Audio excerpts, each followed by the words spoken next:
एक बार की बात है, एक गांव में एक युवक अपने परिवार के साथ रहता था। उस युवक की शादी हो गई थी और उनकी शादी कुछ ही दिन पहले हुई थी। अब शादी के बाद फैमिली में बढ़ावा होती है, उसके बाद रुपयों पैसे की ज़रूरत पड़ने लगती है। अब उस युवक ने कहा कि पिताजी, मैं कितनों दिनों से घर पर बैठा हूँ और मैं कोई काम भी नहीं कर रहा हूँ। मुझे बिजनेस में बहुत रुचि है, मैं बिजनेस करने विदेश जाना चाहता हूँ। पिताजी ने कहा कि ठीक है बेटा, जाओ। पिताजी ने आज्ञा दे दिया। वह लड़का अपनी गर्भवती पत्नी को छोड़कर विदेश में बिजनेस करने के लिए चला गया। विदेश गया, वहाँ पर बिजनेस शुरू किया। उतार चढ़ाव आते रहते हैं। धीरे धीरे उनका बिजनेस बहुत अच्छा चलने लगा। महीने में हमेशा अपनी पत्नी को पत्र लिखता था।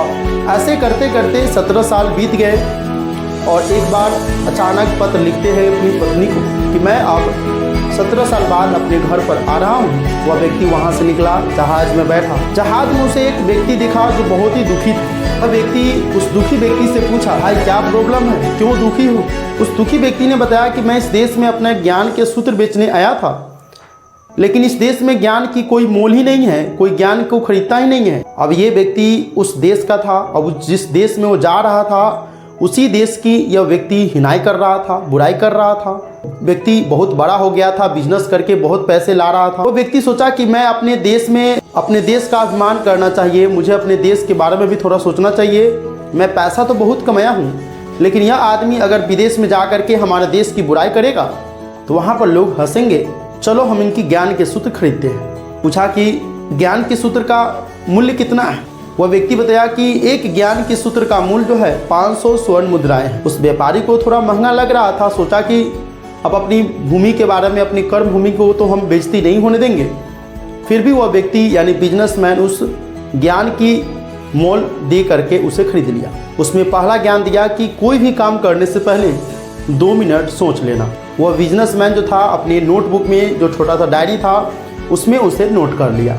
वह व्यक्ति खुशी खुशी अपने घर आया, देखा कि द्वार पर द्वारपाल है। द्वारपाल को चुप रहने का इशारा दिया। द्वारपाल चुप रहा और अचानक सरप्राइज देने के लिए अपनी पत्नी के कक्ष में घुस गया।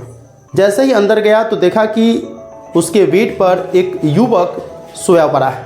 अब ये बिजनेसमैन सोचने लगा कि मैं वहाँ 17 साल तक बिजनेस करता रहा, फिर भी इनके बारे में सोचता रहा, लेकिन ये यहाँ पर तो कुछ और ही कर रही है। वह अपना तलवार निकाला और कहा कि आज मैं अपनी पूरे परिवार को इस तलवार से ख़त्म कर दूंगा। फिर जैसे ही तलवार निकाल करके वार करना चाहा तो उसे उस जहाज़ में बैठे उस व्यक्ति के बारे में, वो ज्ञान के बारे में सोचने लगा कि कोई भी काम करने से पहले 2 मिनट सोच लेना। जैसे ही तलवार रखा तो उसका तलवार बर्तन से जाकर टकरा गया। उसकी पत्नी कोई और काम कर रही थी। उसकी पत्नी को आवाज़ सुनाई पड़ी। उसकी पत्नी आई तो देखी कि उसका पति आ गया है।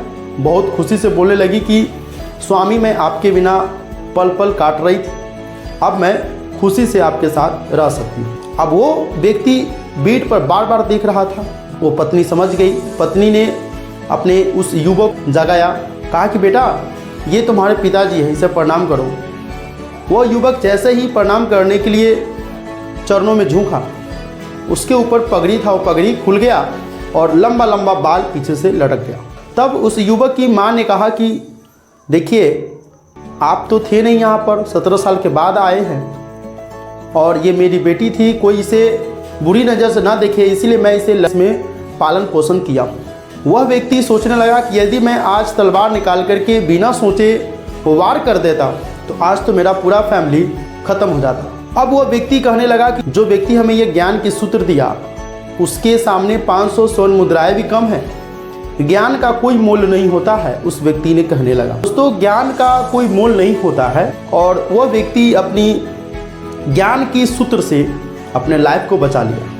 मैं आपसे पूछना चाहता हूं कि यह कहानी आपको कितना अच्छा लगा है, नीचे कमेंट करके बताइएगा। अगर ये कहानी आपको 1% भी अच्छा लगा तो इस वीडियो को ज़्यादा से ज़्यादा शेयर कीजिएगा। हो सकता है कि आपके इस एक शेयर से किसी और आदमी की ज़िंदगी बच जाए।